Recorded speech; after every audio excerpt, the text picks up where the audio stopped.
perniagaan kerupuk lekor Wawa Merang ni dia sebenarnya adalah dari segi kedai yang konseptikan alamat kedai kerupuk lekor. Rata-rata manusia di Terengganu, di Malaysia datang Terengganu, apa makanan yang utama di Terengganu? Apabila orang luar daripada Pahang, Kedah, Perak datang Terengganu, automatik dia cari kerupuk lekor. That's why lah kita pilih kerupuk lekor. Sejarah dari segi mula-mula kita tumbuhkan perniagaan kerupuk lekor ni, orang rumah saya ni tak ada kerja, kita pun ada anak tepi jalan, kita cuba buat kedai kerupuk lekor. Kita pun belajar kerupuk lekor semua sekali dan pengurusan dari segi semua sekali lah, pengurusan kerja, pengurusan kopi dan makanan-makanan daripada Terengganu. Dulu kita buat kedai kecil saja dulu, sudah kerupuk lekor saja kan.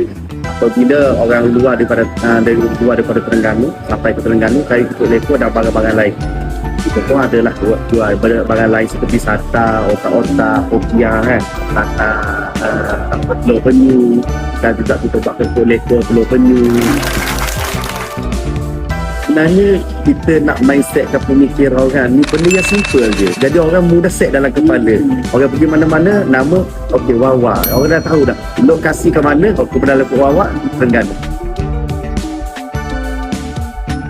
Dari segi pulangan tu adalah tapi tak lumayan sangat. Kalau kita benda yang kita kumpul sedikit-sedikit lama-lama menjadi bukit lah. Dari pergi pula daripada supporter, daripada customer lah. Cabaran pada orang berniaga macam saya ni adalah dari segi modal. Yang kedua pula kita dari segi musim. Contohnya musim hujan, musim banjir kan. Lepas tu di musim bulan puasa. Itulah cabaran yang kita. Lepas tu cabaran yang paling sekarang bekerja. Bila kita dah asuh, dah mahir semua sekali kan, dah lama. Biasalah dah lama sekarang kerja pun tak berhenti.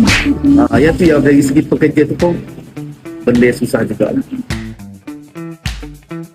Pencapaian yang dapat bekerja dengan kita pun alhamdulillah, dari segi ekonomi pekerja kita pun alhamdulillah. Okay, pada sesiapa yang di luar sana yang belum pernah lagi sampai di kedai kerupuk lekor Wawa, jemputlah singgah di kedai kerupuk lekor Wawa Merang ni. Sebab apa yang special dekat sini, kerupuk lekor dia memang cukup sedap lah. Yang original